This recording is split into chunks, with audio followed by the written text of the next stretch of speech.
đừng làm những điều gì ác gian hết. Không làm ác, cũng không làm tổn thương ai, cũng không làm cho người ta giận, người ta buồn mình luôn nữa. Vì những lời nói mình mà thoát ra, mình làm cho người ta tổn thương, hoặc mai là người ta buồn, người ta giận mình, người ta đâu có ăn được, người ta đâu có ngủ được, người ta ấm ức, người ta tức á. Ta ấm ức, người ta tức, cho nên sanh ra bệnh hoạn hay là tôi làm một cái điều gì đó cũng do mình mà ra. Cũng tại mình mà người ta mới xảy ra chuyện như vậy. Mình cũng phải vướng vào cái chướng nghiệp luôn, chứ mình đừng có nói là mình không vướng vào cái chướng nghiệp. Cũng tại cái lời nói của mình mà người ta mới trở thành như vậy. Cái tội đó mình cũng không có thoát, mình cũng không có thoát đâu. Mình phải ăn năn hối hận, làm thiện làm lành đi, gắng lo ăn chay cúng lại để mình chuộc lại cái tội lỗi của mình, để mình xúc phạm và mình đụng chạm, mình làm cho tổn thương để xảy ra chuyện đó. Đời nay không có đi đâu thoát hết. Tôi đã nói với chú rất là nhiều lần, chứ không phải là nói một lần. Tôi nói sau này bùn tự dưới lòng đất nó xì lên, nước từ dưới lòng đất nó xì lên. Nó xì lên kiểu như vậy là hố quỷ thần nó sẽ hiện lên, thì nó sẽ nuốt chửng người ta thôi. Tôi đã nói với chú rất là nhiều lần rồi, chứ không phải là tôi không có nói. Vì sao? Chú biết đó, đến ngày trả quả rồi, chứ không nhiều những người ta không biết, người ta nghĩ rằng là do những người làm đường thế này thế nọ rồi mới bị sụp. Không phải, mình đừng nên đổ thừa cho những người phi công, tội nghiệp cho người ta. Đến lúc phải trả quả rồi, đến lúc trả quả ầm ĩ để cho bá gia bá tánh mình biết được cái sự đau khổ đến tột cùng bá gia bá tánh mình gây ra cho thế gian, cho những người đau khổ, thì ngày hôm nay mình phải lãnh hưởng trong cái thời kỳ này, không chờ tới lúc nào đâu. Chỉ nói với chú từ đây đến 4 năm nữa tha thiết luôn, chứ không phải như vậy đâu. Tha thiết luôn cho chú thấy. Những người giàu biết làm phước làm hiền ha thì đỡ. Vì sao người ta làm người ta giàu có là do cái truyền kiếp người ta đã gieo duyên lành, ta gieo duyên lành để cúng vườn, người ta làm phước làm đức, thì ngày hôm nay người ta được hưởng.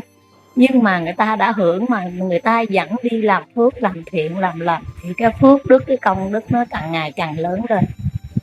Còn những người nào mà giàu có mà không biết làm phước làm lành làm thiện mà làm ác gian hại người, đi chửi rủa người nói thêm nói bớt nói gian nói dối thì chú coi nè, chú thấy họ giàu như vậy đó, một đêm sáng ngày chưa biết ai giàu hơn ai. Chú cứ chờ đi, mấy người mà giàu mà ăn ở kiểu như vậy đó, chưa biết ai giàu hơn ai trong vòng một đêm đâu. Chú cứ chờ đi, năm nay nè mưa gió bão bùng thình lình, lốc xoáy thình lình. Tôi nói với chú không có ai mà đón được hết, đừng có thiên cơ thiên chi gì hết, không có đón được, thình lình nó xảy ra, không có ai đón được. Bão tố thình lình không ai biết trước được. Non núi nó lũ lụt mình cũng không biết trước được, và nó sạt lở ra mình cũng không biết được. Hố quỷ thần nó hiện lên đầu này, nó hiện lên đầu kia.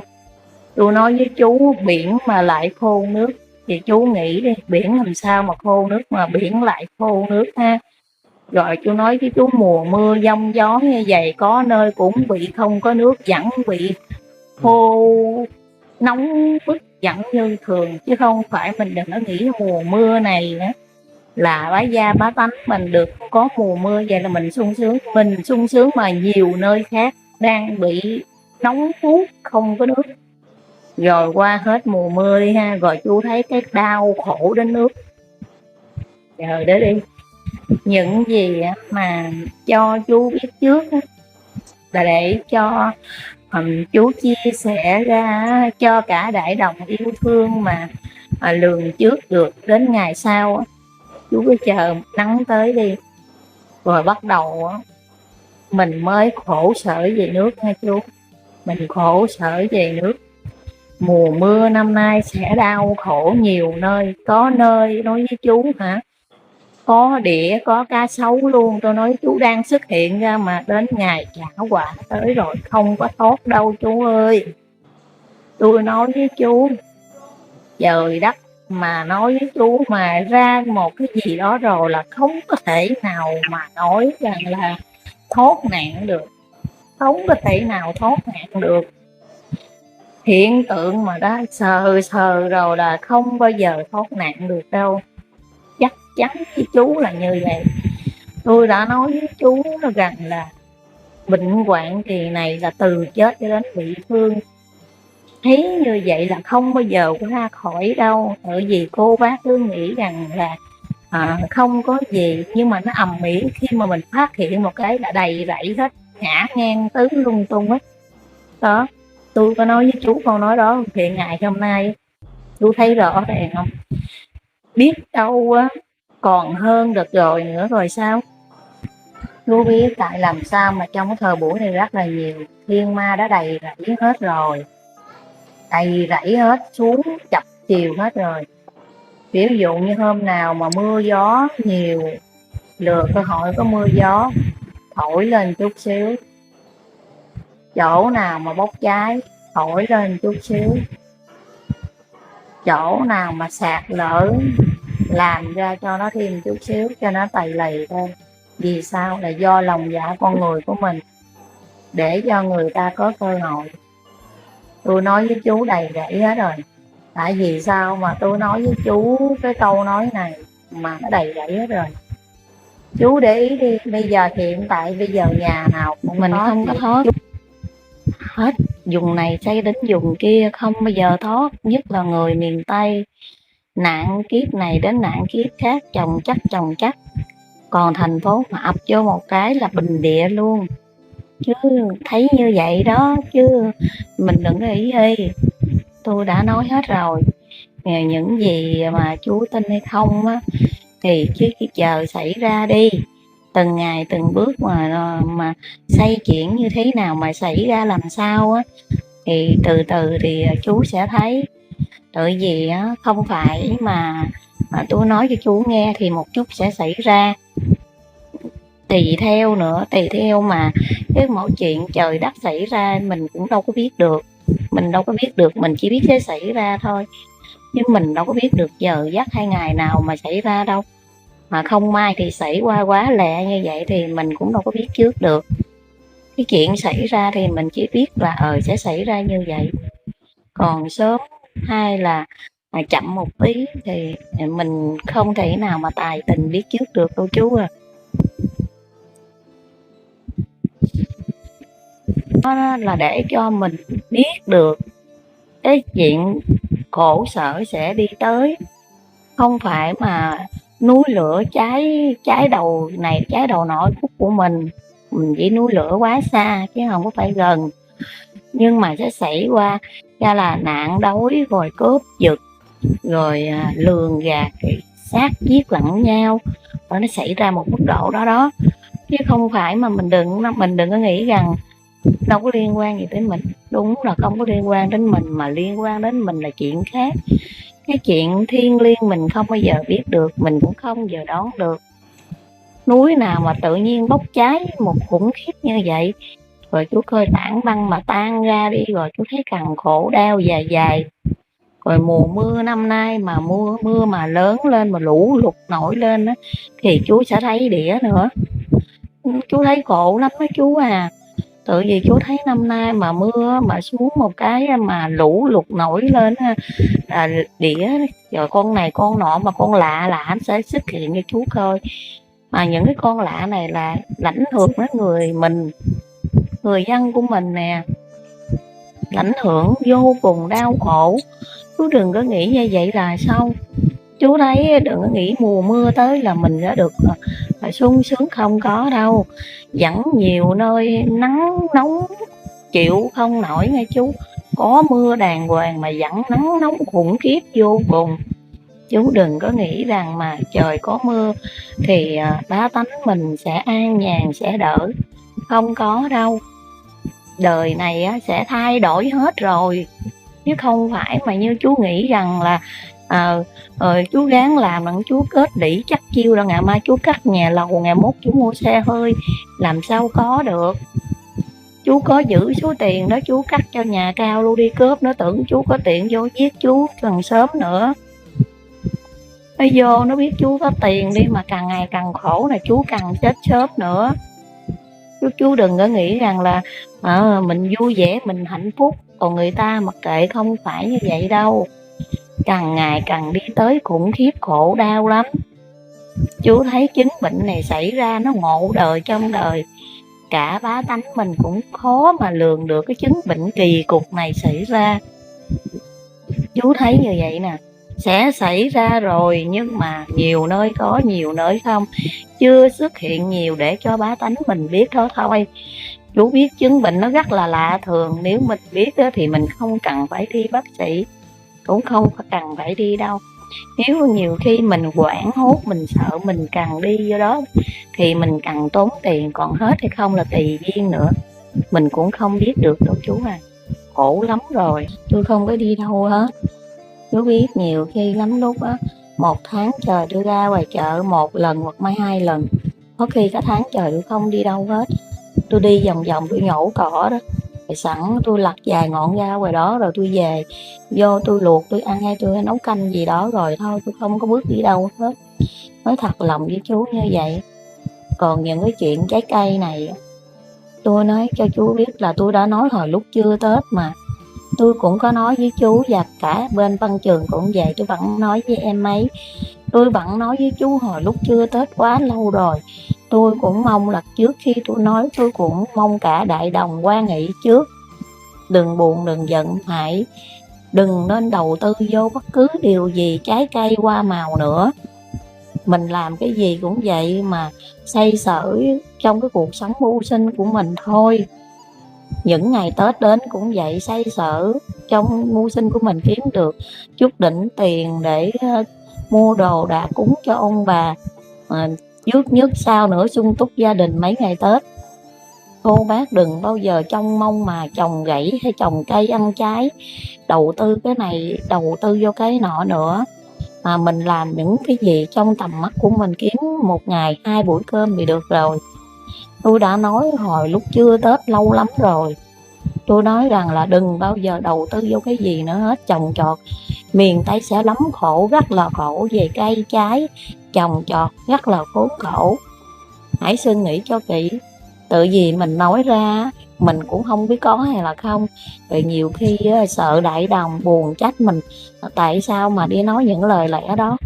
Nếu mình không nói thì mình sợ cả cô bác hy vọng cuộc sống của mình nương vào đó, mình trồng trọt, mình mưu sinh mà. Rồi lỡ như nghe lời mình rồi người ta mất đi thất đi, người ta rất là buồn, rất là phiền phức về mình, ta rất là giận mình. Cho nên mình dám khẳng định như vậy xảy ra, nhưng mà sớm hay lẹ mình không biết. Nhưng mà không ngờ nó quá lẹ mức độ như vậy thôi. Chú thấy hồi phục lại khó lắm, khó hồi phục lại lắm, chứ đừng có nghĩ rằng là bây giờ chú đem đi đổ trái cây rồi 1 tháng 2 tháng nữa rồi đợt sau nó sẽ lên cái khác rồi mình sẽ gửi lại. Không có đâu chú ơi, khổ lắm luôn. Đừng có mua phân chăm sóc làm gì hên xui đi, tự vì người dân mình gieo nghiệp quá nhiều, gieo quá cái nghiệp nặng quá nhiều rồi, bây giờ mình phải gánh chịu thôi. Tự mình đem cái này mình chăm, tự mình chết, tự mình tạo cái chướng nghiệp cho chính mình, rồi tự mình lấy cái khổ, chứ không có ai hành phạt cho chính mình. Tự mình hành phạt cho mình, tự mình giết chết lẫn nhau, rồi tự mình đưa vào con đường chết hết. Chú coi là chứng bệnh này nổi lên nè, những người không biết thì sẽ bị chết rất là nhiều.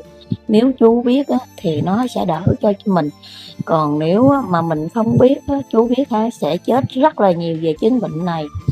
Mình sợ đau nè, rồi mình cứ đi đầu này mình đi đầu nọ, rồi nó xoay qua mình đi đứng không được, rồi mình suy sụp tinh thần, mình ăn uống không được, mình sẽ chết vào cái khoản này rất là nhiều kỳ này. Và chứng bệnh này tôi cũng nói trước cho chú biết, và cả đại đồng quan hỷ mình nên để ý. Bất cứ gia đình mình, người lớn hay người nhỏ gì cũng vậy. Trước nhất là 10 móng tay của chú, 2 cái bàn tay nói tóm là hai cái bàn tay của mình từng lóng chứ không phải là từng ngón, mà đi từng lóng tay của mình nó nhức tưởng rằng như chú bị rớt móng xuống vậy. Nó nhức, nó rất là nhức cái từng móng tay của chú, từng lóng cái lóng tay của mình á, từng lóng nhức.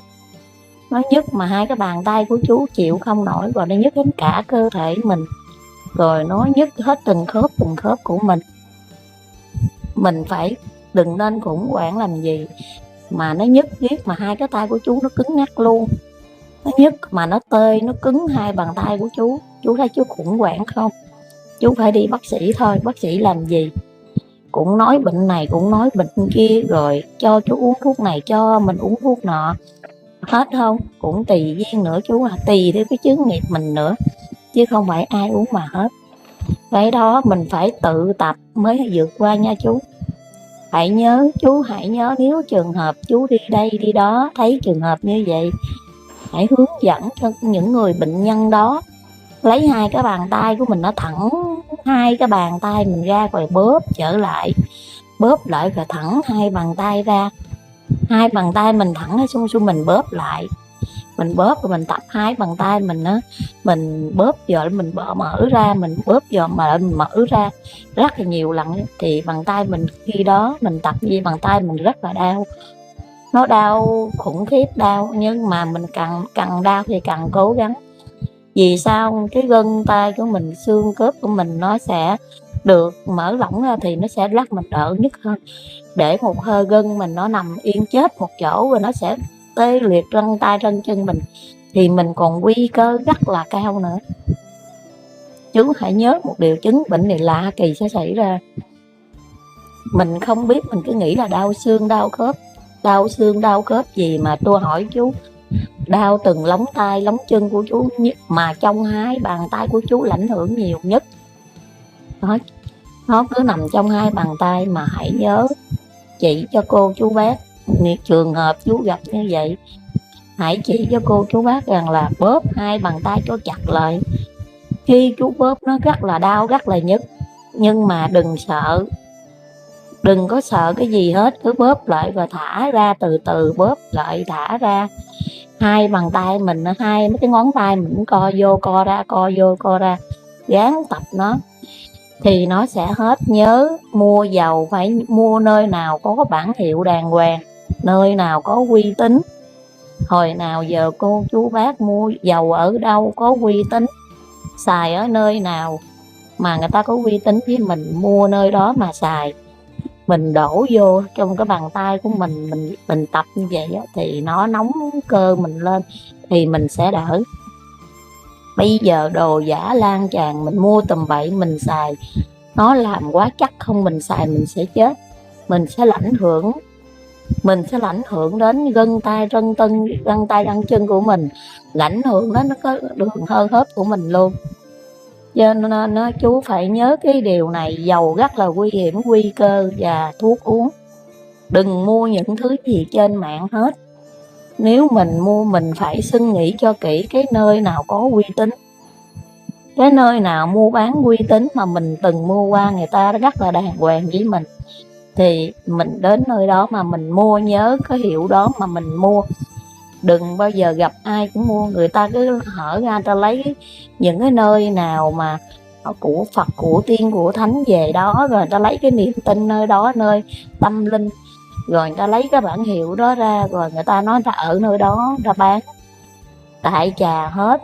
Mình cứ tin tưởng cái niềm tin của mình, cái nơi là hướng về tâm linh, rồi từ lúc đó mình bị lừa đủ thứ, đủ thứ chết, đau khổ bi thương chú ơi, không có thoát nổi đâu.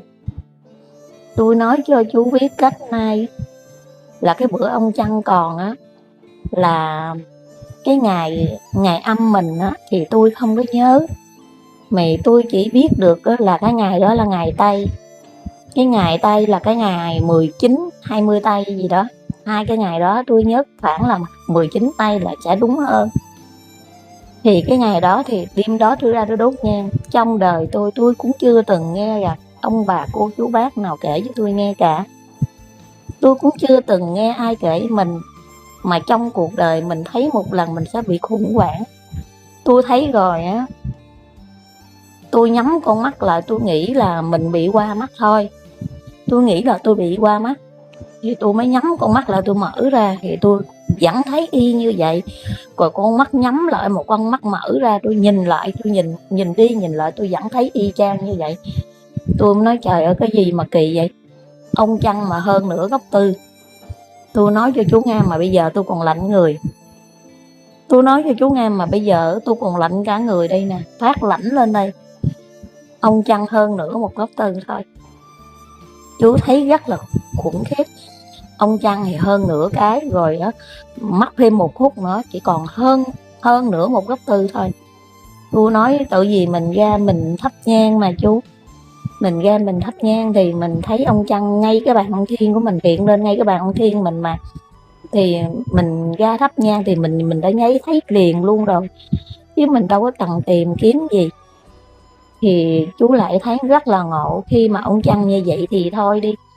Mà một cái vầng mây rất là lạ thường, cái vầng mây đó có màu như màu khói của mình đó chú, cái màu như màu khói của mình á, mà nó xám xì lại, nó bao phủ ông Trăng mà có quầng có quệt, rất là lạ thường. Tôi nói chứ lẽ kỳ này mà đến mức độ mà khốn khổ như thế này sao. Thì tôi vô tôi nói với người nhà mình, người nhà mình mới nói rằng cái gì kỳ, ông Trăng nào mà kỳ vậy. Rồi tôi mới nói rằng là tin không tin thiệt tùy, chứ lẽ nửa đêm nửa hôm mà tôi kêu ra coi rồi bắt đầu cái lầm bầm nữa. Chứ tôi nói rằng là ngày hôm là như vậy đó, còn ai tin thì nhờ, không tin thì chịu.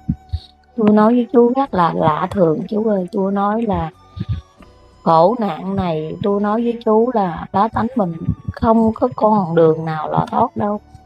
Ngày xưa bá tánh mình mong được có chén cơm manh áo được đàng hoàng tử tế mà để sống, mà có mặt dưới đời.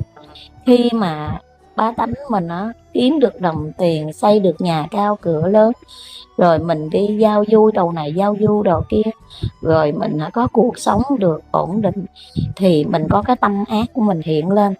Vì sao cái tâm ác mình hiện lên? Mình trồng trọt, mình nhúng cái này, mình chích cái kia, cũng do mình mà ra hết chú à, không có trời Phật nào đâu. Do mình tạo ra cảnh lá lai này thì hứng chịu, do mình làm thì do mình chịu. Không phải mà cái đợt này mình làm, mà mình đã ăn quá nhiều năm, nhiều đợt rồi, thì cái cảnh này ai thấy cũng đều khủng khiếp đau lòng hết. Thì dĩ nhiên cái quả này phải ập đến cho chính mình.